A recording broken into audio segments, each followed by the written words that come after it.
आज इस वीडियो में हम क्लास 12th फिजिकल एजुकेशन के चैप्टर 8 को डिस्कस करने वाले हैं, जो कि बायोमैकेनिक्स एंड स्पोर्ट्स नाम से है।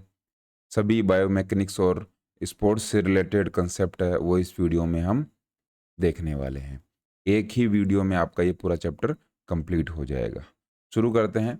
सबसे पहले देखिए, इस यूनिट में जो टॉपिक्स हैं, तो 5 टॉपिक्स, जैसा कि हमारे सिलेबस के अकॉर्डिंग हर एक चैप्टर में 5 टॉपिक्स होते हैं। सबसे पहला टॉपिक है न्यूटन्स लॉ ऑफ मोशन, ये हम पढ़ेंगे। इसके बाद में लीवर्स को पढ़ेंगे, लीवर्स कितने टाइप्स के होते हैं और स्पोर्ट्स में उनकी एप्लीकेशन क्या है। इसके बाद इक्विलिब्रियम को समझेंगे और नेक्स्ट फ्रिक्शन और लास्ट प्रोजेक्टाइल करके हम इस चैप्टर को कंप्लीट करेंगे, जिससे कि हमारे कंसेप्ट क्लियर हो जाए। सबसे पहले देखिए, हम न्यूटन्स लॉ ऑफ मोशन और इसकी जो एप्लीकेशंस हैं स्पोर्ट्स में वो डिस्कस करने वाले हैं।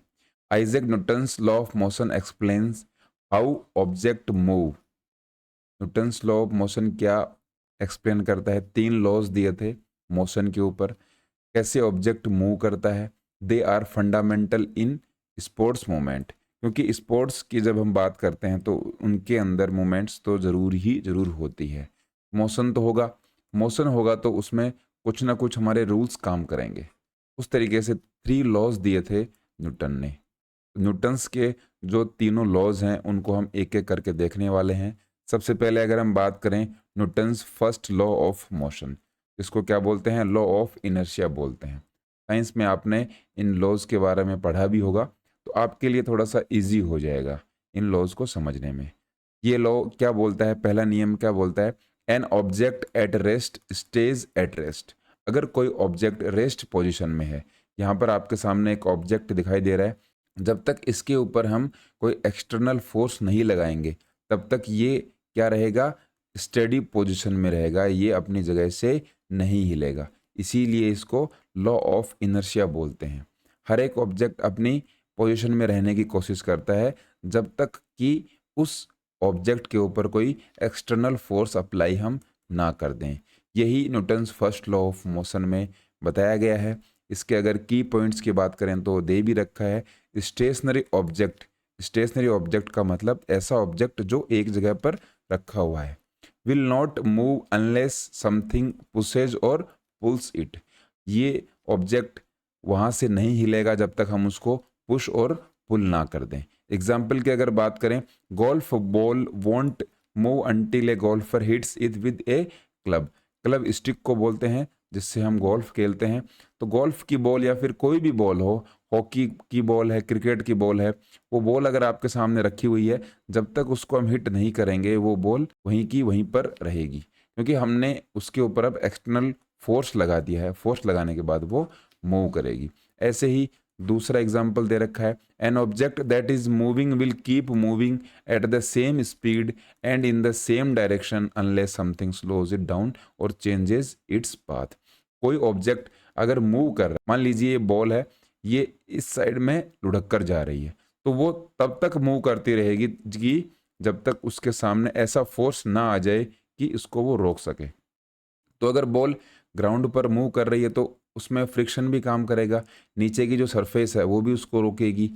इसके साथ साथ जो हवा है, एयर है, वो भी उसको रेसिस्ट करने का काम करेगी। तो ये जो सामने इसके फोर्स लग रहा है, ये फोर्स इसको रोकने का काम करेगा। तो फर्स्ट लॉ ऑफ मोशन यही बोलता है कि कोई ऑब्जेक्ट अगर स्टेडी पोजीशन में, स्टेशनरी पोजीशन में या फिर रुका हुआ है, तो वो कॉन्स्टेंटली रुका हुआ ही रहेगा जब तक कि उस पर हम एक्सटर्नल फोर्स अप्लाई ना कर दें। और अगर कोई ऑब्जेक्ट सेम डायरेक्शन में और सेम स्पीड में चल रहा हो, उसके सामने कोई भी अगर रेसिस्टेंस ना हो, तो वो चलता रहेगा जब तक कि उसको रोक ना लिया जाए। ये यहाँ पर गोल्फ बॉल का एग्जाम्पल भी दे रखा है। एक बॉल है, will keep rolling until friction और अनदर फोर्स स्टॉप्स इट। जब तक कि जो फ्रिक्शन है और दूसरा फोर्स उस पर अप्लाई नहीं होगा, तब तक वो बॉल चलती रहेगी, नहीं रुकेगी। बहुत ही सिंपल सा रूल है। इसके बाद में अगर हम इसके एप्लीकेशंस देखें स्पोर्ट्स के अंदर, तो स्पोर्ट्स के अंदर इसके क्या एप्लीकेशंस है? सबसे पहले है इक्वेस्ट्रियन। इक्वेस्ट्रियन जो गेम है उसको हॉर्स राइडिंग भी बोलते हैं, या फिर आप ऐसा बोल सकते हो कि हॉर्स राइडिंग का एक टेक्निकल नाम है, वो है इक्वेस्ट्रियन। इसमें फर्स्ट लॉ ऑफ मोशन के बारे में बता रखा है। When a horse suddenly stops, जब एक घोड़ा अचानक रुक जाता है तो rider's lower body comes to rest with the horse, जो राइडर है उसके जो पाँव हैं वो रेस्ट हो जाएंगे, वो रुक जाएंगे, लेकिन जो अपर बॉडी है वो कीप मूविंग फॉरवर्ड। हम देखते भी हैं जब गाड़ी के ब्रेक लगते हैं तो हम आगे की तरफ मूव होने की कोशिश करते हैं, अपने आप हम आगे की तरफ जाते हैं। इसी तरीके से जब जो हॉर्स राइडर है वो आगे की तरफ जाएगा, ये क्यों होता है? The rider bends forward to avoid falling, गिरने से बचता है, क्योंकि उसको अपनी जगह पर रहना है, अपनी जगह से मूव नहीं करना है। और यही हमने देखा था फर्स्ट लॉ ऑफ मोशन में कि कोई भी ऑब्जेक्ट वो अपनी स्टेशनरी पोजीशन में रहने की कोशिश करता है जब तक कि उस पर एक्सटर्नल फोर्स अप्लाई ना कर दिया जाए। इसके बाद में सॉफ्ट बॉल का एग्जाम्पल दे रखा है, बॉल को हिट किया, ये हवा में फ्लाई करी, इसके बाद में क्या हुआ, ग्रेविटी उसको नीचे की तरफ पुल डाउन करेगी और फ्रिक्शन ग्राउंड का जो लगेगा उस बॉल को स्लो करेगा, और जब तक उसके सामने फोर्स लगता रहेगा जब तक कि बॉल रुक ना जाए। इसके बाद में फुटबॉल का एग्जाम्पल दे रखा है, ऐसे ही डांस, बास्केटबॉल, ये सारे एग्जाम्पल हमारे क्लियर करते हैं कि हम स्पोर्ट्स में न्यूटन्स का जो फर्स्ट लॉ है उसको किस तरीके से यूज करते हैं। नेक्स्ट हमारा आएगा Newton's second law of motion. ये हमें क्या बताता है, क्या एक्सप्लेन करता है? फोर्स, मास और एक्सेलरेशन, इनका रिलेशन, कि इन तीनों में क्या रिलेशन है। तो अगर हम इसके स्टेटमेंट की बात करें तो the acceleration of an object is directly proportional to the force applied to it. कोई भी जो फोर्स हम अप्लाई करते हैं किसी ऑब्जेक्ट पर, वो जो फोर्स अप्लाई है वो एक्सेलरेशन के क्या होता है? डायरेक्टली प्रोपोर्शनल होता है। ये इसका फॉर्मूला है F equal to M A. F इसके अंदर फोर्स है, एम क्या है?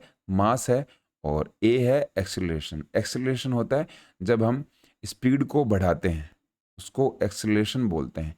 मान लीजिए पहले 5 किलोमीटर पर आवर स्पीड थी और उसको हमने इंक्रीज कर दिया 7 या फिर 9 किलोमीटर पर आवर कर दी, तो हमने जो एक इंक्रीमेंट किया है, इंक्रीमेंट को ही हम एक्सेलरेशन बोलते हैं। अगर हम डायग्राम में देखें तो यहाँ पर ए सेक्शन में देखिए, यहाँ पर हम फोर्स लगा रहे हैं, एक ही इंसान फोर्स लगा रहा है तो यहाँ पर फोर्स लग गया। अब ये एक्सेलरेशन है और ये इसका मास है, इस साइड इस डायरेक्शन में ये जो ऑब्जेक्ट है ये मूव कर रहा है।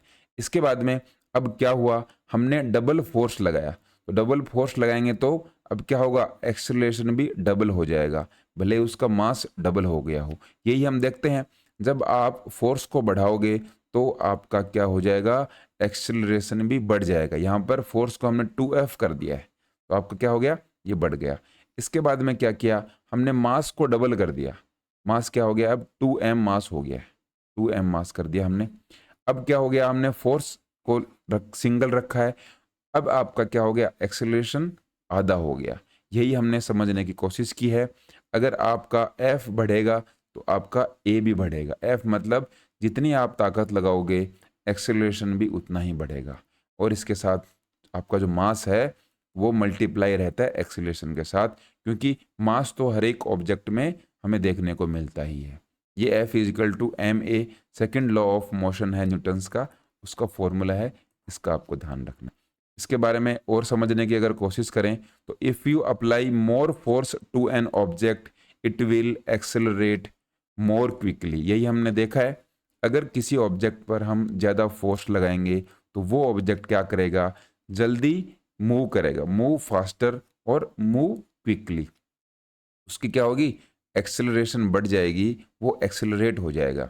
If you hit A base ball with twice the force, अगर आप बेस बॉल से बॉल को डबल फोर्स से मारते हो तो स्पीड अप हो जाएगी और ज़्यादा तेज़ी से वो बाहर की तरफ जाएगी। बैट और बॉल का एग्जांपल लेकर देखें कि अगर बॉल को बहुत तेज़ी से फोर्स लगाकर हिट किया जाता है तो बॉल बाउंड्री से बहुत दूर तक बाहर चले जाती है। इसी तरीके से अगर ऑब्जेक्ट हैवियर है, if the object is heavier it will need more force to move. अगर कोई ऑब्जेक्ट भारी है तो आपको ज़्यादा फोर्स लगाना पड़ेगा उसको मूव करने के लिए। इफ़ यू अप्लाई, यहाँ पर एग्जाम्पल दे रखा है, same force to two objects, अगर आप सेम फोर्स लगाते हो दो ऑब्जेक्ट्स पर, the lighter one will move faster than the heavier one. ये तो सिंपल सी बात है, हमें पता भी है। हमारे सामने 2 kg की दो मान लीजिए बॉल्स रखी हुई हैं। अब इन दोनों बॉल्स पर अगर हम फोर्स लगाते हैं, सेम फोर्स लगाएंगे, तो दोनों की जो डायरेक्शन है वो सेम रहेगी और सेम जगह पर जाकर रुक जाएंगी। लेकिन अगर एक 2 kg की बॉल है, एक 20 kg की बॉल है, अब हम इन दोनों को अगर रोल करते हैं तो 20 kg की जो बॉल है उसको फोर्स ज़्यादा लगाना पड़ेगा रोल करने के लिए। 2 kg की बॉल क्या होगी, लाइटर वन, जल्दी मूव करेगी, फास्टर। ये सेकेंड लॉ ऑफ मोशन हमें समझाने की कोशिश है। इसके बाद में इसके एप्लीकेशंस की बात करें तो पहला जो एप्लीकेशन है वो है गोल शूटिंग इन स्पोर्ट्स। स्पोर्ट्स के अंदर जब हम गोल शूटिंग करते हैं, किसके अंदर करते हैं, मान लीजिए a player closer to the goal needs less force to shoot the ball. कोई भी प्लेयर होता है, मान लीजिए यहाँ पर एक गोल पोस्ट है, तो जितना पास में होगा उसको बॉल को शूट करने के लिए या फिर गोल को अचीव करने के लिए कम फोर्स लगाना पड़ेगा। अगर कोई प्लेयर दूर है गोल से तो need to apply more force, ज़्यादा फोर्स लगाना पड़ेगा टारगेट तक पहुंचने के लिए। जो सिंपल सा कंसेप्ट है, ये हम देखते भी हैं स्पोर्ट्स के अंदर। नेक्स्ट है baseball. When A player hits the ball with more force the ball accelerates faster and travels farther. ये आप बास्केट या बेसबॉल की जगह क्रिकेट का भी एग्जाम्पल ले सकते हो। मान लीजिए क्रिकेट में एक साइड तो क्रिस गेल बैटिंग कर रहे हैं और क्रिस गेल के साथ सामने जो प्लेयर हैं वो मान लीजिए कोई टेस्ट प्लेयर चेतेश्वर पुजारा हैं, तो वो धीरे खेलते हैं, वो बॉल पर कम फोर्स लगाते हैं। इन दोनों में ही आपको कंपैरिजन देखने को मिल जाएगा कि कौन से प्लेयर ने जो बॉल को खेली है वो ज़्यादा दूर तक जाएगी। इसके बाद में फुटबॉल का एग्जाम्पल है, फिर स्प्रिंट का एग्जाम्पल है। इस एग्जाम्पल को थोड़ा सा ध्यान से समझना। Sprinters slows down gradually by pulling back as stopping suddenly can make them fall due to momentum. जो स्प्रिंटर्स होते हैं, स्प्रिंट्स क्या होती हैं, आपकी जो 100 मीटर 200 मीटर और 400 मीटर की जो रनिंग कंपटीशन होते हैं वो स्प्रिंट की कैटेगरी में आती हैं। जो शॉर्ट डिस्टेंस की रेसेस हैं उनको स्प्रिंट बोलते हैं। तो वो क्या करते हैं, जब मान लीजिए यहाँ पर फिनिशिंग लाइन है, फिनिशिंग लाइन तक जब वो पहुँचते हैं तो अपने आप को वो धीरे धीरे स्पीड को कम कर देते हैं और आगे की तरफ झुक जाते हैं। उससे क्या होता है, वो स्लो डाउन हो जाएंगे और उनकी जो मोमेंटम है उस मोमेंटम की वजह से वो गिर ना जाएं, उसको मेंटेन करने के लिए वो ये सब करते हैं। तो ये छोटी छोटी बातें हैं, इनका आपको ध्यान रखना है। इसके बाद में क्या बता रखा है, this law helps athletes understand how much force they need to apply based on their position. ये लॉ हमें सिखाता है कि हमें कौन सी पोजीशन पर कितना फोर्स लगाना है और mass of the object they are dealing with, कितने मास है उस ऑब्जेक्ट पर हमें लगाना है। आप कहीं पर भी इसका एग्जाम्पल लगा सकते हो। जेवलिन थ्रो है मान लीजिए, तो जेवलिन थ्रो पर आप कितना फोर्स लगाओगे ये भी हमें second law of motion Newton's का बताता है। इसके बाद में अगर हम लास्ट बात करें, Newton's third law of motion. Third law of motion क्या बताता है, for every action there is an equal and opposite reaction. Action reaction का ये नियम है, जितनी आप एक्शन करते हो उसके अगेंस्ट में एक रिएक्शन जरूर होती है, ऐसा इस नियम में कहा गया है।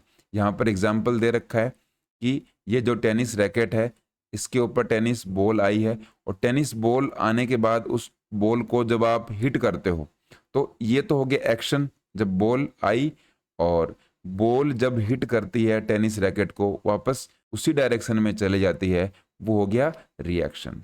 ये एक्शन है और यहाँ पर है रिएक्शन। सेम ऐसे ही होता है, दो बच्चे आपस में लड़ाई कर रहे हैं, ये ए बदमाश है और बी सीधा सा है। ए ने इसको थप्पड़ मारी, लेकिन बी जो सीधा सा है उसको भी गुस्सा आ गया, उसने उसको वापस थप्पड़ मार दी। ए ने क्या किया, एक्शन किया, उस एक्शन का रिएक्शन बी ने किया। ये भी एक तरीका होता है समझने का। थप्पड़ वैसे तो नहीं मारनी चाहिए, लेकिन हम ऐसा एग्जाम्पल लेके इसको समझ सकते हैं। This means that when you apply a force to something, it applies an equal force back in the opposite direction. जब आप किसी ऑब्जेक्ट पर कोई फोर्स लगाते हो तो एक सामने से इक्वल फोर्स आपके ऑपोजिट डायरेक्शन में लगता है। यही हमें थर्ड लॉ ऑफ मोशन बताता है।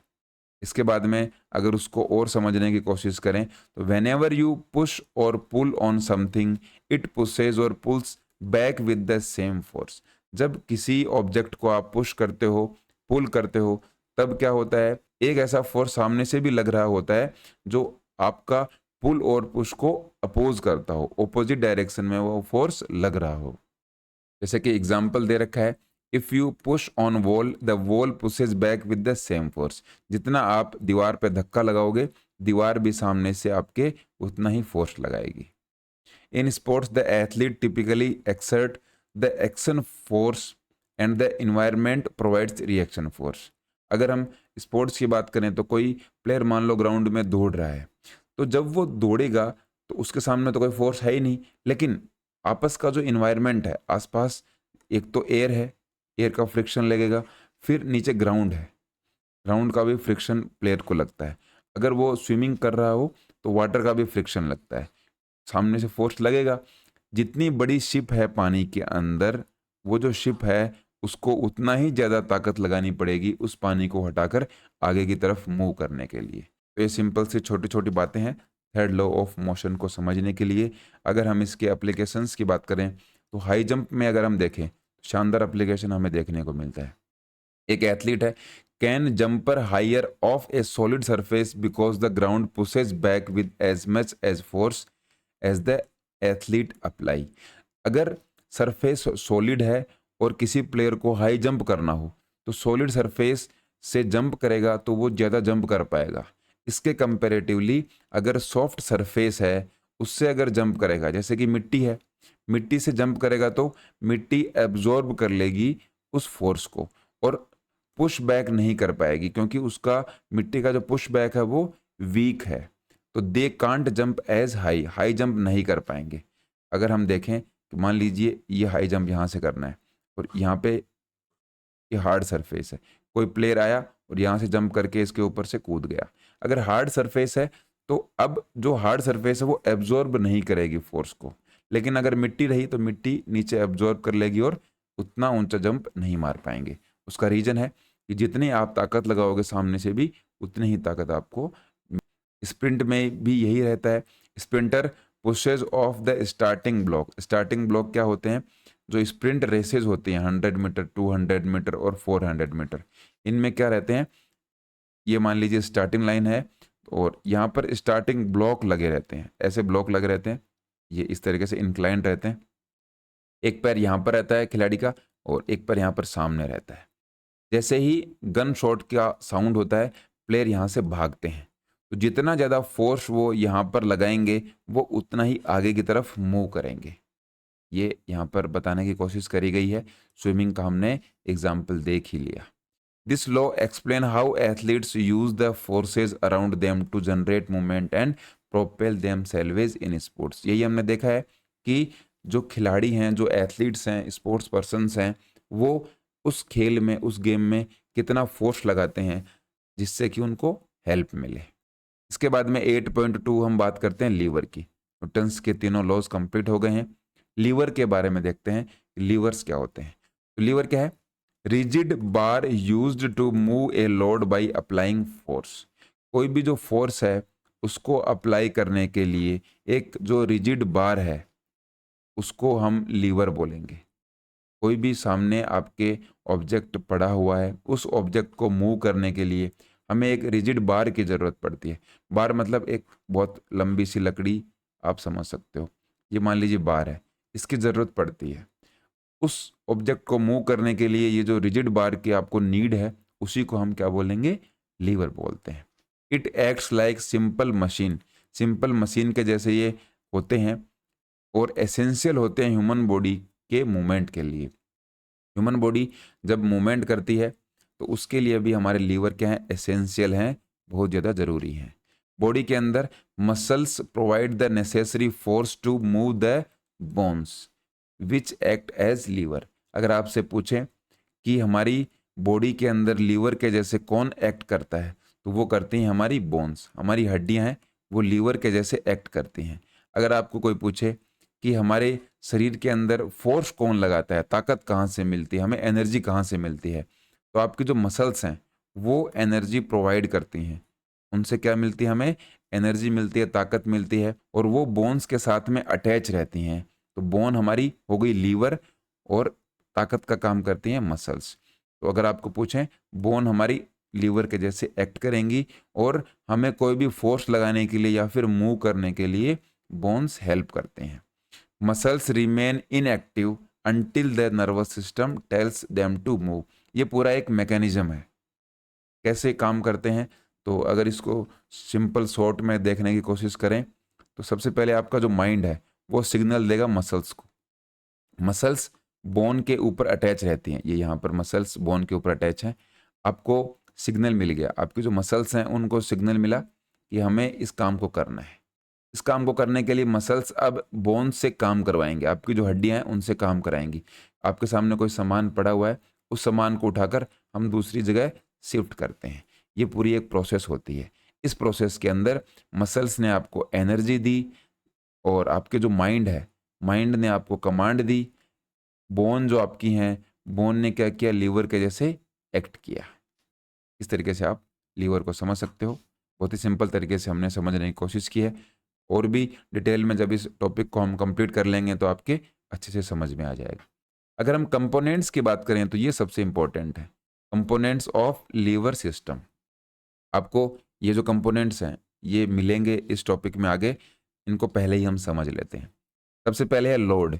लोड को रेसिस्टेंस भी बोलते हैं, द ऑब्जेक्ट और resistance that needs to be moved. जब हम कोई भी काम करते हैं, जो भी हमारे सामने काम है, मान लीजिए ये ऑब्जेक्ट है, तो ये ऑब्जेक्ट आपका लोड का काम करेगा, या फिर ये हमारे लिए रेसिस्टेंस है, इसको हम ओवरकम करेंगे। जब तक हम इसको ओवरकम नहीं करेंगे तो हम काम कर ही नहीं पाएंगे। ये मान लीजिए 50 केजी का है, तो 50 केजी हमारे सामने लोड आ गया या फिर रेसिस्टेंस है, इसको मूव करना है। मूव करना मतलब ये रेसिस्टेंस का काम करेगा, इसको मूव करने के लिए हमें फोर्स या फिर एफर्ट लगाना पड़ेगा। इसके बाद में है फल्क्रम या axis, the joint around which the movement happens. Fulcrum या एक्सिस की बात करें तो ये फैन है। फैन के एग्जांपल से आप समझ सकते हो, ये इसके 3 ताड़ियां हैं।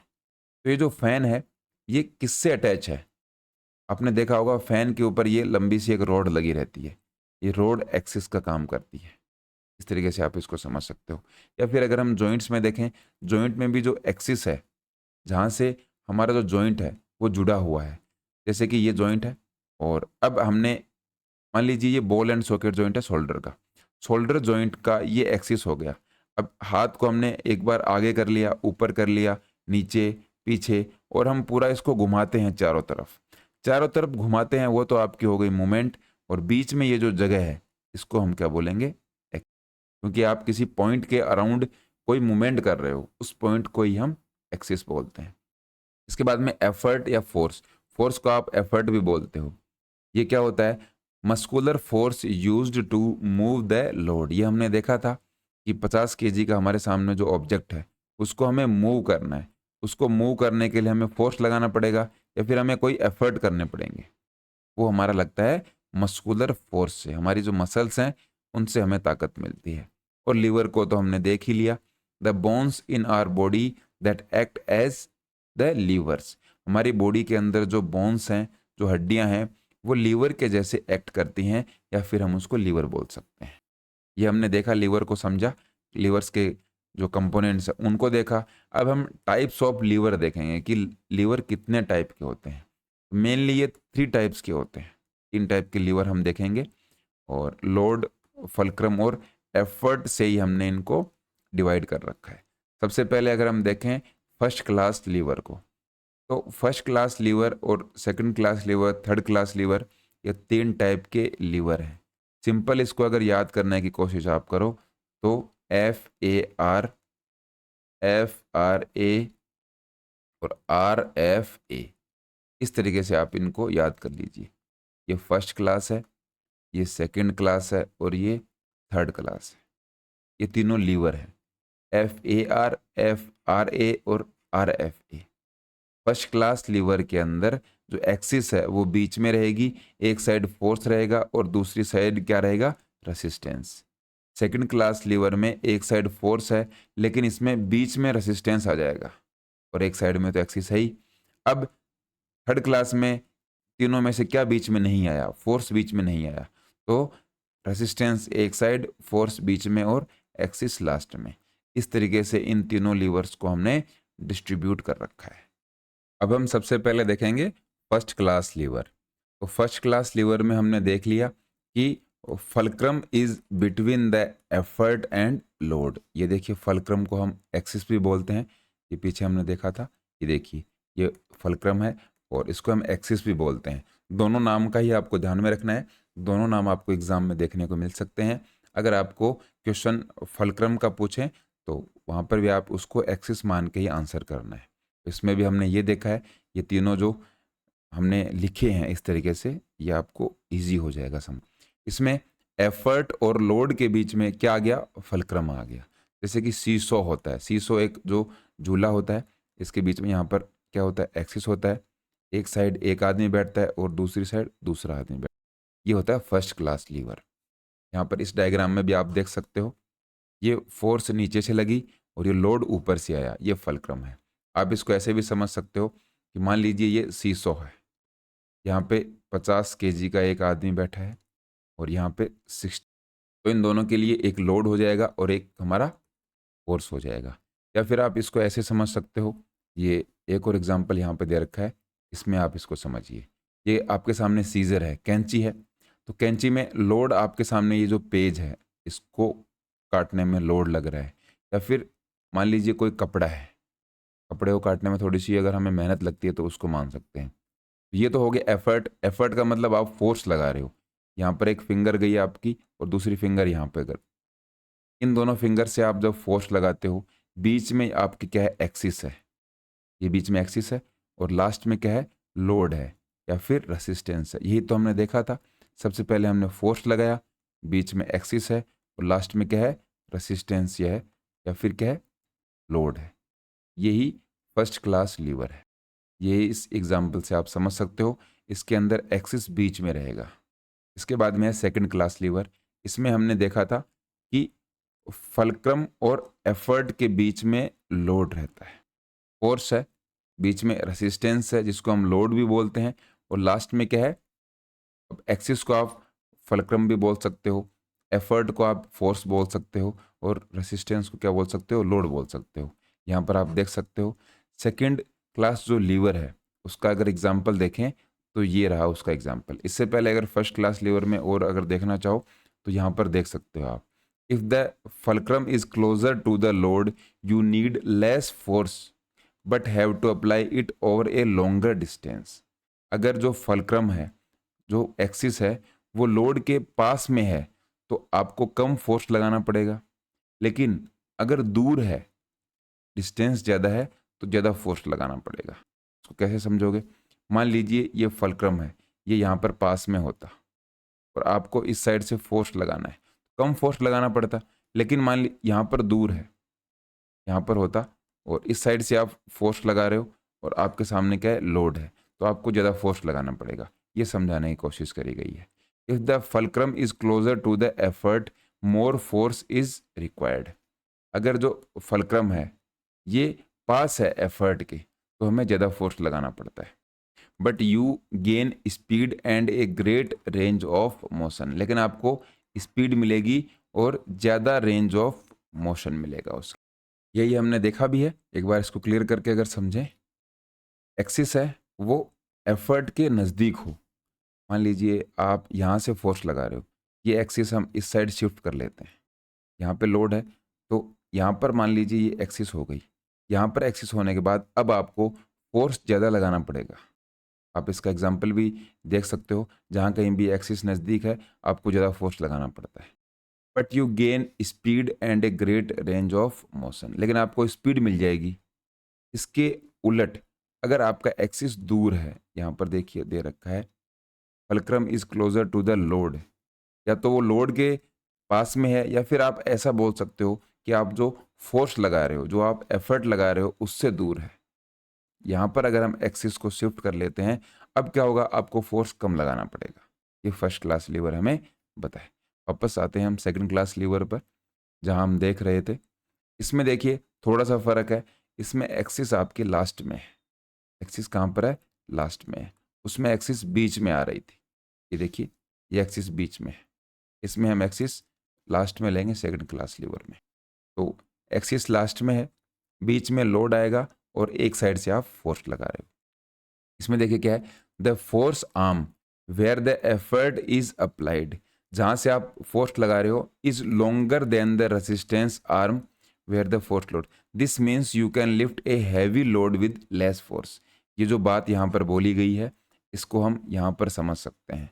जहाँ ये काम होता है, जैसे कि नए जो मकान बनते हैं उसमें आप इस तरीके की एक डिज़ाइन देखते हो, उसमें क्या है, लास्ट में जो व्हील लगा हुआ होता है वो फलक्रम या फिर एक्सिस का काम करता है। फोर्स बीच में है या फिर लोड बीच में है, जो आप फोर्स लगा रहे हो उसके बीच में लोड है। यहाँ पे मिट्टी पड़ी हुई है या फिर बजरी पड़ी हुई है या फिर ईंटें पड़ी हुई हैं, कुछ भी है, और यहाँ से आप फोर्स लगा रहे हो। आप बहुत कम एफर्ट लगाते हो, आपको एफर्ट क्या होंगे, कम लगाने पड़ेंगे, फिर भी आप इसको मूव कर जाते हो। ये सेकंड क्लास लीवर का सबसे बड़ा एडवांटेज है। अब देखो, ये सेकंड एडवांटेज अगर आप देखना चाहो, ये जो नट क्रैकर है ये इसका एग्जाम्पल है। नट क्रैकर है, इसके अंदर लास्ट में ये एक्सिस रहती है या फिर फलक्रम रहता है, बीच में लोड है, बीच में ये नट रहता है और लास्ट में आप एफर्ट लगाते हो। तो यही तो हमने देखा है, ये फोर्स है, बीच में रेसिस्टेंस है और यहाँ पर एक्सिस है। यहाँ पर भी आप समझ सकते हो, ये पहले फोर्स है, बीच में रेसिस्टेंस या फिर लोड है और लास्ट में एक्सिस है। इस तरीके से ये हो गया सेकंड क्लास लीवर। फिर हमारे पास है थर्ड क्लास लीवर। लास्ट में इनका हम कंपैरिजन भी देखेंगे जिससे आपके और क्लियर हो जाए। थर्ड क्लास लीवर में क्या होता है, effort is between the fulcrum and the load. इसमें क्या होता है, रेसिस्टेंस एक साइड में, बीच में फोर्स और लास्ट में एक्सिस रहता है। हमारी बॉडी के अंदर सबसे ज़्यादा थर्ड क्लास लीवर के ही एग्जाम्पल देखने को मिलते हैं। इसमें अगर एग्जाम्पल की बात करें, ए फिशिंग रोड और मोस्ट मूवमेंट्स इन ह्यूमन बॉडी में कोई भी जो मूवमेंट है वो थर्ड क्लास लीवर के अंदर ही देखने को मिलता है हमें। The force is shorter than the resistance arm, so more force is needed. जो भी हमें काम करना पड़ता है उस काम के लिए हमें एफर्ट ज़्यादा लगाने पड़ते हैं, इसलिए ही हमारे शरीर के अंदर जो भी हम काम करेंगे उसके लिए स्ट्रेंथ ज़्यादा चाहिए। ये इसमें बता भी रखा है, फोर्स आर्म अगर आपकी शॉर्टर है रेसिस्टेंस आर्म से तो आपको ज़्यादा फोर्स लगाना पड़ेगा। समझेंगे इसका क्या मतलब है। ये आपका हाथ का एग्जाम्पल है, इससे आप समझ सकते हो। मान लीजिए यहाँ पर 2 kg का डंबल आपने उठा रखा। ये जो 2 kg का डंबल है इसका जो फोर्स लगेगा वो आपकी बाइसेप्स मसल्स लगाएंगी। अब बाइसेप्स मसल्स और आपका जो फोर्स है उसके बीच में यहाँ पर एल्बो आती है। तो होना तो ये चाहिए कि आपने यहाँ से फोर्स लगाया, ये एक्सिस है और ये रेसिस्टेंस है, तो ये तो फर्स्ट क्लास लीवर हो गया। ये थर्ड क्लास लीवर कैसे हुआ, तो इसको समझते हैं। देखिए, एक बार इसको मिटा देते हैं, उसके बाद में इसको समझ। हमारी बॉडी के अंदर जो भी जॉइंट्स होते हैं वो जॉइंट्स कैसे काम करेंगे, ये यहाँ पर आपको एल्बो दिख रही है। आपकी जो बाइसेप्स मसल है वो एल्बो से आगे अटैच रहती है, एल्बो से पीछे अटैच नहीं रहती। क्योंकि अगर एल्बो से पीछे अटैच रहेगी तो आप अपने जो आगे वाला आर्म है, आगे वाला जो हाथ है, उसको आप ऊपर नीचे मूव कैसे कर पाओगे, बाइसेप्स आपकी ताकत ही नहीं लगा पाएगी। इसलिए ये कहाँ पर लगी रहती है, आपकी जो एल्बो है उससे थोड़ा सा आगे की तरफ अटैच रहती है। यहाँ पर आपकी एल्बो है या फिर ये यहाँ पर एक पॉइंट हो गया हमारा पीवट पॉइंट। पीवट मतलब जहाँ से आप आगे पीछे या फिर साइड में मूव कर सकते हो। तो अगर बाइसेप आपकी जो एल्बो है उससे आगे अटैच है तो हमारा फोर्स यहाँ पर आ गया बीच में, यहाँ पर फोर्स आ गया। लास्ट में हमारा क्या हो गया, एक्सिस, क्योंकि हम किसके अराउंड रोटेट कर रहे हैं, एक्सिस के अराउंड, और एक्सिस हमारा कहाँ पर है, एल्बो के अंदर एक्सिस है। लास्ट में हमारा ये क्या है, रेसिस्टेंस है, या फिर हम इसको रेसिस्टेंस को क्या बोलते हैं, लोड बोलते हैं। इस तरीके से हमारी बॉडी में काम करता है। ये सबसे ज़्यादा कन्फ्यूजिंग रहता है, लेकिन यहाँ पर आपको कन्फ्यूज़ नहीं होना है। आप इसमें आप अपनी नीज़ का एग्जाम्पल ले सकते हो, घुटनों का भी एग्जाम्पल ले सकते हो, क्योंकि आपका जो जॉइंट है, कोई भी जो मसल है वो आपके जॉइंट से आगे अटैच रहती है, तभी तो आप उसको लिफ्ट कर पाओगे। मान लीजिए आपको ऊपर की तरफ उठाना है तो ये मसल है यहाँ पे ताकत लगाएगी, यहाँ पर ताकत लगाएगी, तभी तो आप इसको ऊपर की तरफ लिफ्ट कर सकते हो। उसके बाद में ये जो ट्राइसेप मसल है, यहाँ पर ट्राइसेप मसल आपके पीछे लगी हुई रहती है, वो भी आपकी एल्बो से आगे यहाँ पर अटैच रहती है, थोड़ा सा यहाँ पर अटैच रहेगी, और वो जो मसल है वो अब खींचेगी। तो आपकी लास्ट में एक्सिस हो गई, बीच में आप फोर्स लगा रहे हो। फोर्स कहाँ से लगा रहे हो, ये देखिए इसको, फोर्स आप लगा रहे हो यहाँ से, जो बाइसेप मसल है यहाँ से आपका फोर्स लग रहा है, और यहाँ पर ये आपका लोड है। आई होप आप समझ गए होंगे। एक और एग्जांपल है, झाड़ू, जो कि सुबह सुबह बहुत सारे शहरों में आपने देखा होगा इस तरीके से सफाई रहती है। तो इसमें लास्ट में है वो लोड रहता है। यहाँ पर मान लीजिए कोई कचरा है या फिर इसको हम साफ करते हैं, ये लोड है, ये रेसिस्टेंस है जिसको हमें क्लीन करना है। बीच में आप एफर्ट लगाते हो और यहाँ पर एक हाथ से आप पकड़ते हो, आपका एक हाथ यहाँ पर है, इस हाथ से आप ताकत नहीं लगाते, पूरी ताकत आप बीच में लगाते हो। तो ये आपका हो गया फोर्स, जिस हाथ से आप उसको घुमा रहे हो वो आपका हो गया एक्सिस, और ये आपका हो गया लोड या फिर रेसिस। तो ये आपका थर्ड क्लास लीवर का एग्जाम्पल हो गया। इस तरीके से आप इसको समझ सकते हो। और सिंपली जो डायग्राम है यहाँ पर आपके सामने दे ही रखा है, बीच में फोर्स है, एक साइड में लोड है और एक साइड में आपका एक्सिस। अब ये आपके सामने एग्जाम्पल दे रखे हैं, इन एग्जाम्पल से आप समझ सकते हो। फर्स्ट क्लास लीवर में सीसो देखा, क्लास हैमर, सीजर का हमने देखा, और नोडिंग ऑफ हेड। आप अपने गर्दन को आगे और पीछे की तरफ लेकर जाते हो तो आपकी जो एटलस बोन है, ऊपर वाली जो बोन है, वो एक्सिस की तरफ बिहेव करेगी। आप जब आगे की तरफ अपने हेड को करते हो तो पीछे की तरफ आपका क्या हो गया, लोड हो गया, पीछे की तरफ रेसिस्टेंस का काम हुआ, आगे की तरफ आपने फोर्स लगाया। यही हमने देखा था, FAR, ये फर्स्ट क्लास लीवर होता है। पीछे की तरफ अगर आप अपने गर्दन को लेकर जा रहे हो तो वो जो लोड है वो लोड आगे की तरफ था, अब आपने पीछे की तरफ लोड लगाया, तो एक्सिस बीच में है और दोनों साइड आपके, अगर एक साइड फोर्स है और एक साइड लोड है, वो हमारा फर्स्ट क्लास लीवर होता है। सेकंड क्लास लीवर में रेसिस्टेंस बीच में रहता है और लास्ट में एक्सिस रहता है। लेमन को स्क्वीज करते हैं, उसमें भी रहता है, नट क्रैकर रहता है, और आप पुशअप्स कर रहे हो। पुशअप्स का बहुत ही शानदार है, पुशअप्स में कैसे आएगा देखिए, ये यहाँ पर आपके पैर हैं और ये आपकी लेग्स हैं और ये यहाँ पर आपकी गर्दन है, यहाँ से आप पुशअप कर रहे हो। अब आप जब पुशअप करते हो, एक बार आप नीचे की तरफ जाते हो और एक बार ऊपर की तरफ जाते हो, तो आपका जो बॉडी वेट है वो करेगा रेसिस्टेंस का काम। बॉडी वेट क्या हो गया, रेसिस्टेंस हो गया, या फिर वो लोड हो गया, वो लोड है। आप जो फोर्स लगा रहे हो वो हो गई फोर्स या फिर एफर्ट। अब इसमें एक्सिस कहाँ पर है, तो आपका जो एंकल है वो एक्सिस का काम करता है। लास्ट के अंदर आपका जो एंकल है वो एक्सिस का काम करेगा। तो सबसे में आप इस तरीके से इसको समझिए, जितना आप इसको थोड़ा सा डीप में जाने की कोशिश करेंगे आपके लिए थोड़ा और ईजी होना स्टार्ट हो जाएगा। यहाँ पर देखिए ये भी रखा है एंकल लिफ्ट, आप एंकल से लिफ्ट होते हो। एंकल से लिफ्ट कैसे, आपके जो टोज हैं, पंजे हैं, उनसे जब आप खड़े होते हो ऊपर, तो आपके जो पंजे हैं वो किस तरीके से बिहेव करेंगे, एक्सिस के जैसे। आप यहाँ से एंकल की जगह अगर पंजों को भी लें तो पंजे भी आपके एक्सिस के जैसे बिहेव करेंगे। तो एक्सिस ये यहाँ पर आ गई, बीच में आपका क्या आ गया, रेसिस्टेंस, और लास्ट में आपके क्या आ गया, फोर्स आ गया। ये सेकंड क्लास लीवर है। थर्ड क्लास लीवर जनरली हमारी बॉडी के अंदर सबसे ज़्यादा देखने को मिलते हैं। इसमें पहला है एल्बो फ्लेक्शन, ये हमने देखा भी था। एल्बो का आप फ्लेक्स करते हो, ऊपर की तरफ लेकर जाते हो।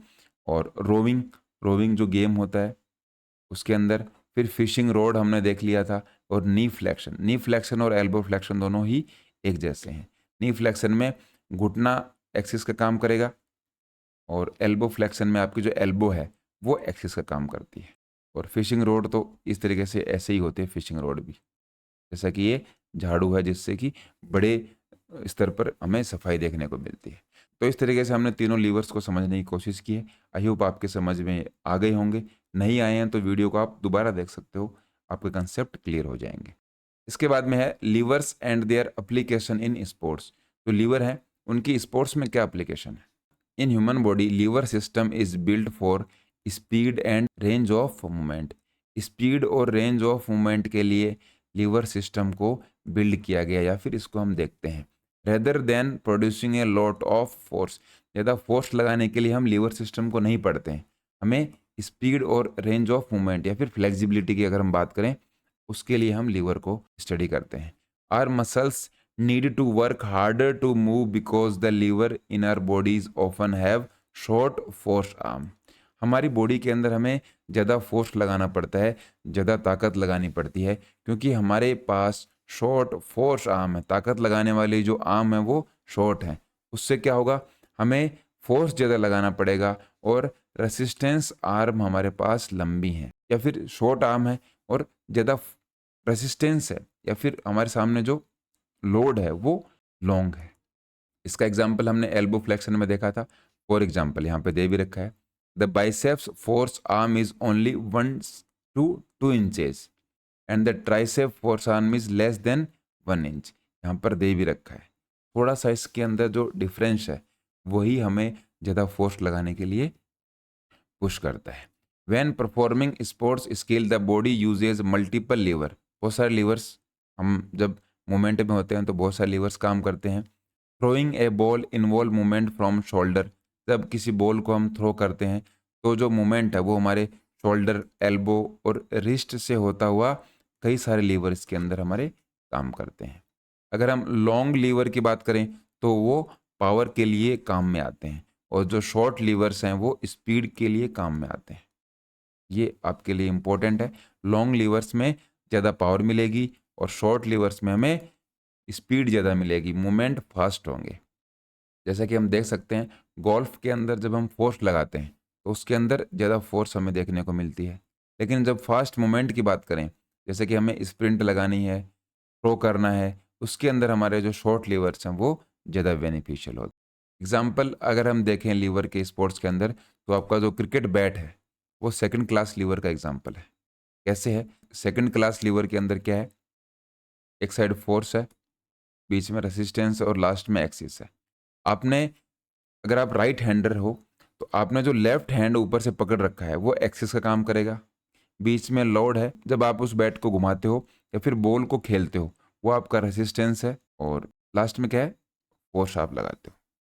यहाँ पर दे भी रखा है, फलक्रम या फिर axis is eight top of the handle, the load is the body of the bat. जो बैट की बॉडी है या फिर जो बैट है वो हो गया रेसिस्टेंस, और फोर्स हम अप्लाई करते हैं near the neck of the handle. जो हमारा हैंडल है उसके पास में हम फोर्स को अप्लाई करते हैं। नेक्स्ट है किकिंग। ये थर्ड क्लास लीवर के अंदर आता है। नी जॉइंट की अगर हम बात करते हैं तो इसको हमने डिटेल से देखा है। फिर jumping, planter flexion of foot, ये सेकंड क्लास लीवर के अंदर आता है। प्लांटर फ्लेक्शन क्या होता है, आपका जो एंकल है, आपका एंकल नीचे की तरफ जब मूव करता है वो प्लांटर फ्लेक्शन आता है। उससे जब आप ऊपर खड़े हो जाते हो पंजों पे, वो आपका सेकंड क्लास लीवर है। फर्स्ट क्लास लीवर है लुकिंग अप या फिर looking down, side to side. जब आप ऊपर नीचे और साइड में देखते हो अपनी जो नेक है, गर्दन है, उससे, ये आपका फर्स्ट क्लास लीवर का एग्जाम्पल हो जाए। इसके बाद में नेक्स्ट है इक्विलिब्रियम। इक्विलिब्रियम क्या होता है, state of balance where the forces acting on a body cancel each other out. जो भी कोई बॉडी है उसके ऊपर जो भी फोर्सेज अप्लाई हो रहे हैं वो फोर्स आपस में कैंसिल आउट हो जाते हैं, एक दूसरे को वो कैंसिल कर देते हैं ताकि बॉडी मूव ना कर सके। उसको हम इक्विलिब्रियम की कंडीशन बोलते हैं। या फिर हम अगर दूसरे वर्ड्स में समझने की कोशिश करें, when all the forces are equal and opposite. जब आमने सामने के फोर्स इक्वल और ऑपोजिट हों, द बॉडी रिमेन्स स्टेबल और बैलेंस्ड। बॉडी बैलेंस और स्टेबल रहती है, उसको भी हम इक्विलिब्रियम बोलते हैं। ह्यूमन बॉडी की अगर हम बात करें तो centre of gravity is position directly over the base of support. आपका जो सेंटर ऑफ ग्रेविटी है वो आपके सपोर्ट से ऊपर होता है, और line of gravity falls within that base. जो ग्रेविटी की लाइन है, जैसे कि यहाँ पर आप खड़े हो तो लाइन ऑफ ग्रेविटी क्या है, आपके यहाँ पर बीच में आएगी, वो बेस पर आती है। लेकिन आपका जो क्या है, centre of gravity is position directly over the base of support. ये मान लीजिए सपोर्ट है तो सेंटर ऑफ ग्रेविटी आपकी ऊपर होती है, लाइन ऑफ ग्रेविटी आपके बेस की तरफ लेकर जाती है। इस तरीके से वो इक्विलिब्रियम की कंडीशन होती है। The larger the base of support, जितना जो सपोर्ट है वो जितना बड़ा होगा, the more stable the body becomes, ज़्यादा स्टेबल होगी हमारी बॉडी। इसके बाद में टाइप्स ऑफ इक्विलिब्रियम के बता रखा है। दो टाइप्स हैं, एक तो डायनेमिक, एक स्टैटिक। डायनेमिक के अंदर अगर हम देखें तो this occurs when the body is moving but remains balanced. Body है वो मूव कर रही है लेकिन वो बैलेंस है। The body moves with constant speed, आपकी जो बॉडी है वो कांस्टेंट स्पीड में मूव कर रही है, स्ट्रेट डायरेक्शन में, विदाउट लूजिंग बैलेंस, उसका बैलेंस लूज नहीं हुआ है। ये होता है हमारा डायनेमिक इक्विलिब्रियम। कहाँ पर अगर हम देखें एग्जाम्पल की, तो रनिंग के अंदर, साइकिलिंग के अंदर, और जब हम जिम्नास्टिक्स परफॉर्म करते हैं उसके अंदर डायनेमिक इक्विलिब्रियम देखने को मिलता है। इसके बाद में है स्टैटिक। स्टैटिक में हम मूव नहीं करते। This happens when the body is at rest and remains stable. Stable condition के अंदर जब हम इक्विलिब्रियम में होते हैं वो होता है स्टैटिक, और जब हम मूव करते हैं और बैलेंस्ड रहते हैं वो होता है हमारा डायनेमिक। स्टैटिक में कोई मूवमेंट नहीं होती और सेंटर ऑफ ग्रेविटी हमें एक प्लेस पर रहने के लिए क्या करती है, एक जगह पर रखती है, एक प्लेस पर रखती है। एग्जाम्पल्स की अगर बात करें, standing still on one leg, एक टांग पर जब हम खड़े होते हैं या फिर हम चेयर पर बैठे रहते हैं, कोई भी काम नहीं कर रहे या फिर मूव नहीं करते, वहाँ पर स्टैटिक इक्विलिब्रियम होता है। इसके बाद में सेंटर ऑफ ग्रेविटी की अगर हम बात करें तो ये क्या होता है, एक इमेजिनरी पॉइंट होता है हमारी बॉडी के अंदर। इसमें क्या होता है, entire weight of the body is evenly distributed and balanced. ये हमारा सेंटर ऑफ ग्रेविटी होता है। अगर आप खड़े हो तो आपका जो सेंटर ऑफ ग्रेविटी है वो लगभग आपके पेट के आसपास मिलेगा।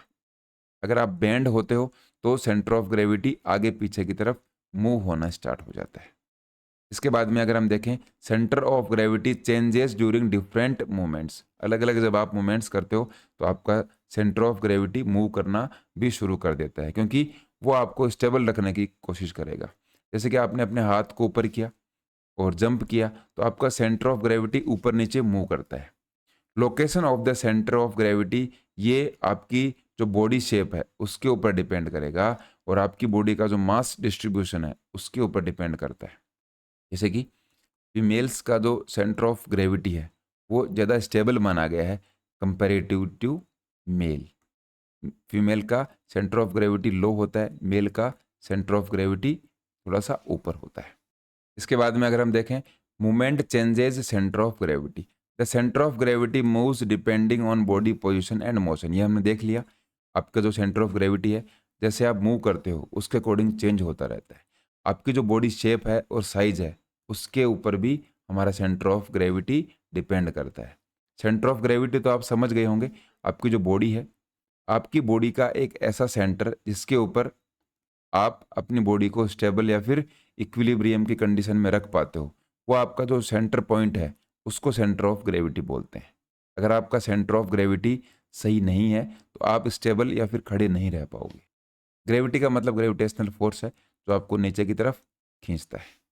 एग्जाम्पल अगर हम देखें तो बास्केटबॉल के अंदर एक प्लेयर है वो जंप करता है स्कोर करने के लिए, तो उसका जो सेंटर ऑफ ग्रेविटी वो ऊपर हो जाएगा, हाई हो जाएगा, और जब वो नीचे की तरफ आएगा तो उसका सेंटर ऑफ ग्रेविटी नीचे की तरफ चला जाता है। तो जब हम मूवमेंट करते हैं, रनिंग कंडीशन में होते हैं, तो हमारा सेंटर ऑफ ग्रेविटी भी ऊपर नीचे मूव करता रहता है।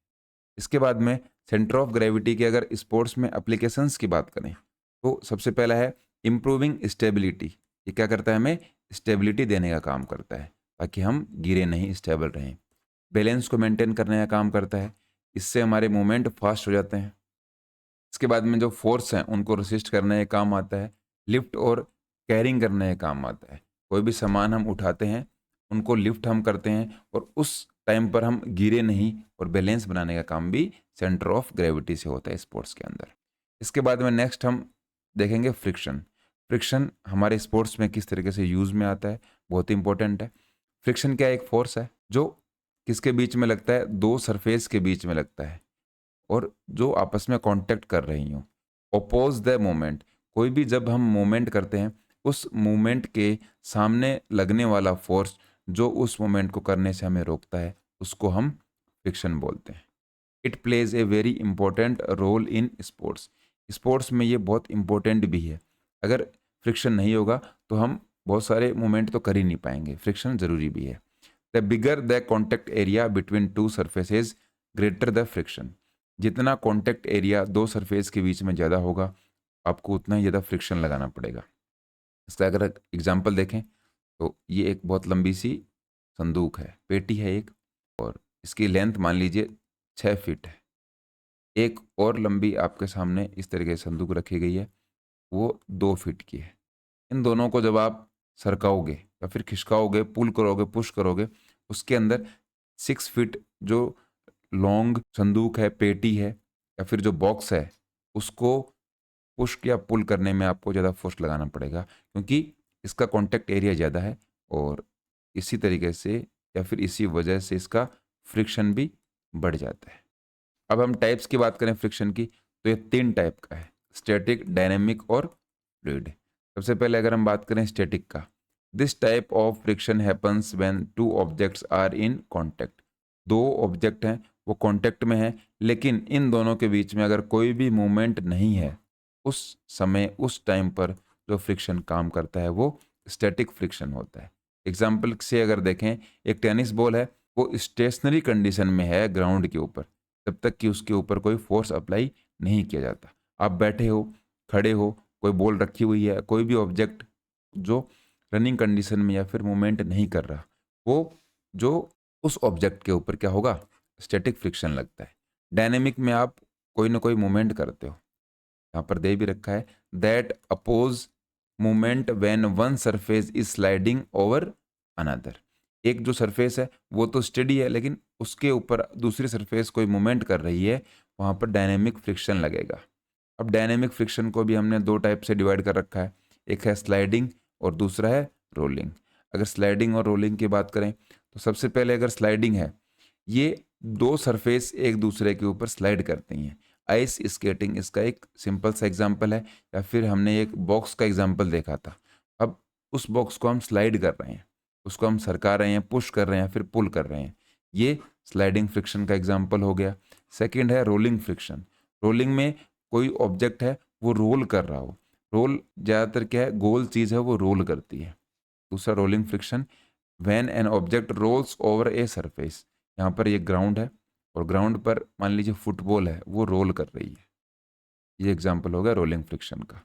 Rolling friction is usually weaker then sliding friction. इसका मतलब है स्लाइडिंग फ्रिक्शन में आपको ज़्यादा फोर्स लगाना पड़ता है किसी भी ऑब्जेक्ट को मूव करने के लिए, रोलिंग फ्रिक्शन में कम फोर्स लगाना पड़ता है, इसीलिए जो रोलिंग फ्रिक्शन है वो वीक होता है। अगर आपको छोटे क्वेश्चंस में पूछें तो आप बता सकते हो। थर्ड है fluid friction. Fluid friction liquid और गैस के बीच में होता है। जब ऑब्जेक्ट मूव कर रहा हो तो लिक्विड और गैस के बीच में होता है। स्विमिंग के अंदर ये यूज होता है। Water creates fluid friction.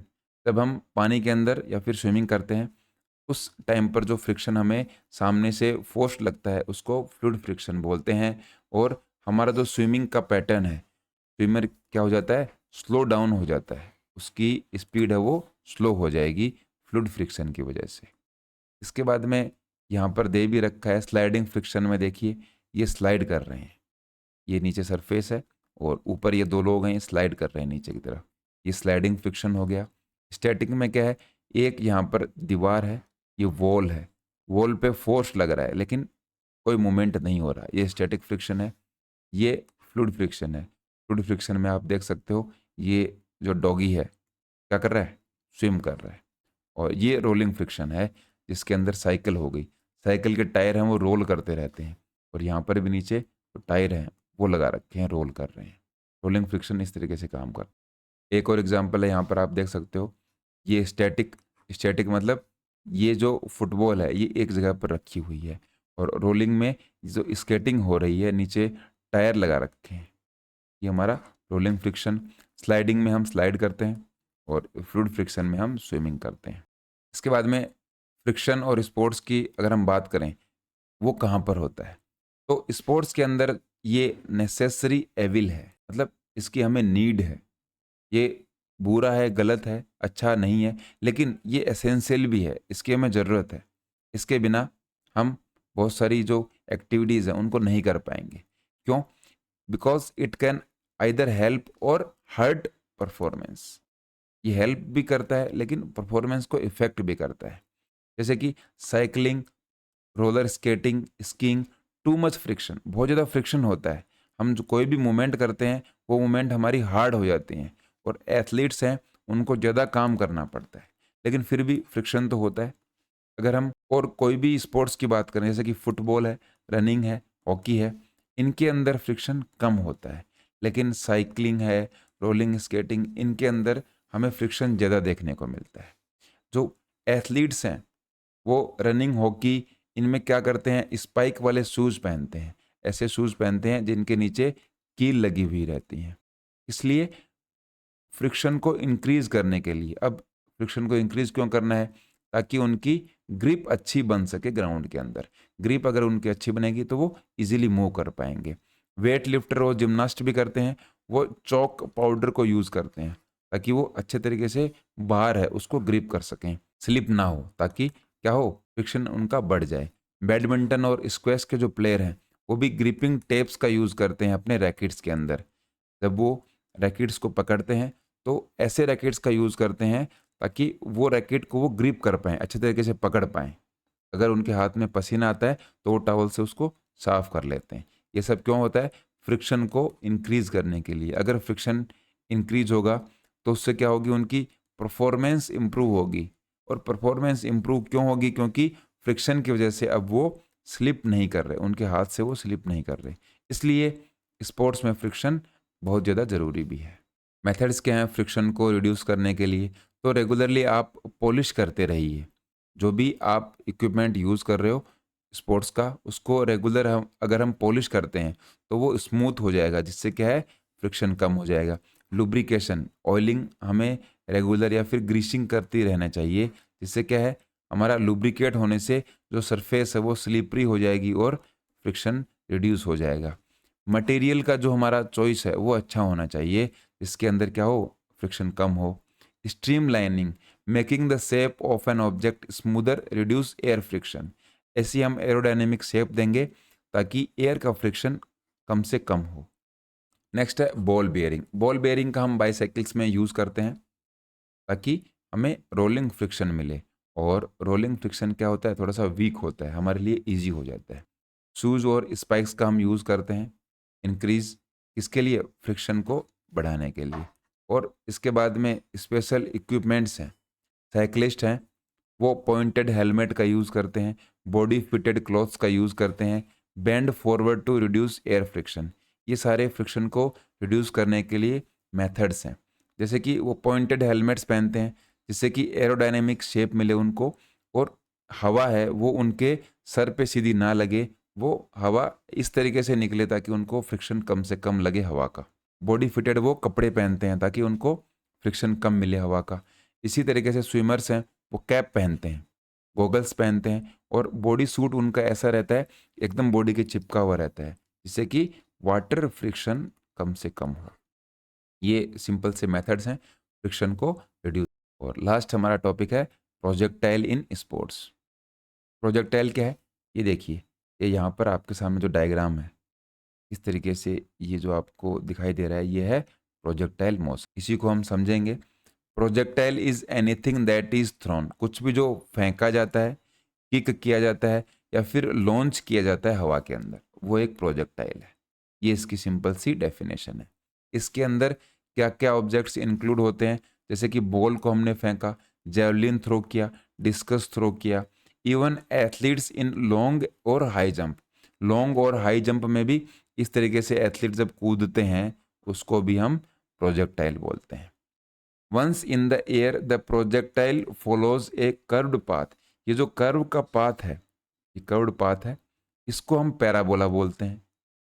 Projectile तो आप हवा में रहते हो उसको प्रोजेक्टाइल बोलेंगे, या फिर प्रोजेक्टाइल मोशन बोलेंगे। ये जो पाथ है इसको पैराबोला बोलेंगे। कब तक बोलेंगे, जब तक वो ग्राउंड पे लैंड ना कर जाए। एग्जाम्पल आप देख सकते हो, football, basketball, cricket, javelin, discuss, athletics, high jumper, long jumper, track events के अंदर जो होते हैं, ये सारे प्रोजेक्टाइल्स के एग्जाम्पल है। What makes something A projectile, projectile को क्या बनाता है। An object become a projectile, एक कोई ऑब्जेक्ट है वो प्रोजेक्टाइल कब बनेगा, it is dropped from A height, एक हाइट से जब उसको ड्रॉप किया जाएगा तो एक वो प्रोजेक्टाइल बन जाएगा। या फिर इज थ्रोन स्ट्रेट अप, या फिर उसको ऊंचा फेंका जाता है तब वो प्रोजेक्टाइल बन जाएगा, या फिर एक एंगल से उसको फेंका जाता है। तो इन तीनों ही कंडीशन में वो एक प्रोजेक्टाइल बन जाएगा, वो एक ऑब्जेक्ट है। अब इसके बाद में नेक्स्ट है the path the projectile follows is called trajectory. ये ट्रेजेक्ट्री बोलते हैं। यहाँ पर देखिए ये जो लाइन है इस लाइन को बोलेंगे ट्रेजेक्ट्री। पैराबोला क्या है? ये जो कर्व्ड पाथ है ये पूरा पाथ को बोलेंगे पैराबोला। ये है ट्रेजेक्ट्री, इस मोशन को बोलेंगे प्रोजेक्टाइल मोशन। और ये यहाँ से जो हवा में ऑब्जेक्ट रहता है ग्राउंड में टच होने से पहले, उसको हम प्रोजेक्टाइल बोलते हैं। Due to gravity the projectile follows a parabolic trajectory. ये पैराबोलिक ट्रेजेक्ट्री है। ट्रेजेक्ट्री मतलब ये लाइन है और ये पैराबोलिक है, which pulls it down towards the earth. जो ये ट्रेजेक्ट्री या फिर ग्रेविटी है वो इसको नीचे की तरफ खींचती है। ये प्रोजेक्टाइल के बारे में हमने समझा है। फैक्टर्स कौन कौन से इफेक्ट करते हैं ट्रेजेक्ट्री को, तो देखिए सबसे पहला तो है एंगल ऑफ प्रोजेक्शन। जिस प्रोजेक्शन से किसी ऑब्जेक्ट को थ्रो किया जाता है, which the object is thrown और launched affect how far it will travel. जो एंगल रहता है उसके ऊपर डिपेंड करता है कि कितनी दूर कोई ऑब्जेक्ट जाएगा। जैसे कि जेवलिन थ्रो में हमने देखा था लगभग 30 या फिर 30 to 31 डिग्री के एंगल से जेवलिन को थ्रो करते हैं, जिससे क्या है वो ज़्यादा डिस्टेंस ट्रेवल करता है। इसके बाद में प्रोजेक्शन की जो वेलोसिटी है वो भी बहुत इंपॉर्टेंट रोल प्ले करती है। अगर वेलोसिटी कम रही तो वो कम दूरी तय करेगा, क्योंकि ग्रेविटी उसको जल्दी से जल्दी नीचे की तरफ लेकर आने की कोशिश करती है। और तीसरा होता है height. Object thrown from a higher point it will travel farther. अगर किसी ऑब्जेक्ट को हाइट से थ्रो किया जाएगा, एक ऑब्जेक्ट को यहाँ से थ्रो किया जाता है, एक ऑब्जेक्ट को मान लीजिए यहाँ से थ्रो करते हैं, तो यहाँ से जिस ऑब्जेक्ट को थ्रो करेंगे ऊपर वाली हाइट से थ्रो करेंगे वो ऑब्जेक्ट ज़्यादा दूर तक ट्रेवल करेगा। ये तीनों फैक्टर आपको ध्यान में रखने हैं, एंगल ऑफ प्रोजेक्शन, प्रोजेक्शन की वेलोसिटी और हाइट ऑफ प्रोजेक्शन। इसके बाद में दो कंपोनेंट आते हैं प्रोजेक्टाइल मोशन के अंदर, एक है हॉरिजॉन्टल और दूसरा है वर्टिकल। हॉरिजॉन्टल क्या है? The motion across the ground. Horizontal का मतलब है कि ये ग्राउंड आपके सामने है और जो मोशन है वो इस तरीके से सामने सीधे की तरफ जाए, पैरेलल जाए, उसको हम हॉरिजॉन्टल मोशन बोलते हैं। इसमें क्या है? Horizontal motion doesn't change because there are no forces acting on it except air resistance which we often ignore. जब हम इस तरीके से किसी बॉडी को मूव करता हुआ देखते हैं तो सामने से जो इसको फोर्स लग रहा है वो लगता है एयर फ्रिक्शन, हवा का फ्रिक्शन लगता है। Horizontal speed stage constant so the projectile cover the same distance over time. ये जो हॉरिजॉन्टल डिस्टेंस है ये कांस्टेंट रहती है स्पीड, क्योंकि उसके सामने हवा लग रही है। लेकिन वर्टिकल में क्या होता है? वर्टिकल मोशन अपवर्ड्स और डाउनवर्ड्स, या तो ऊपर की तरफ जाएगा या फिर नीचे की तरफ। इसके अंदर क्या रहता है? Gravity pulls the projectile down. Gravity क्या है? उसको नीचे खींचने की तरफ कोशिश करती है। और स्लोइंग इट्स अपवर्ड, अगर वो ऊपर की तरफ जा रहा है तो उसको स्लो कर देती है। At the highest point in its flight, उसको एपेक्स बोलते हैं। ये ध्यान में रखना है, वर्टिकल मोशन में जब ऑब्जेक्ट ऊपर की तरफ जाता है तो जो हाईएस्ट पॉइंट है उसको क्या बोला जाता है? एपेक्स बोलते हैं।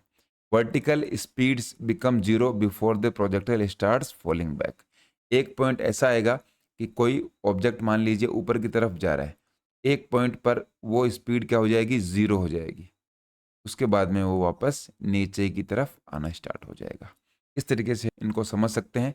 ये हॉरिजॉन्टल मोशन समझा हमने, और दूसरा क्या समझा? Vertical motion. हॉरिजॉन्टल मोशन में हमारा जो ऑब्जेक्ट है वो इस तरीके से ग्राउंड के पैरेलल डायरेक्शन में मूव करता है, और वर्टिकल में ऊपर या नीचे की तरफ मूव करता है।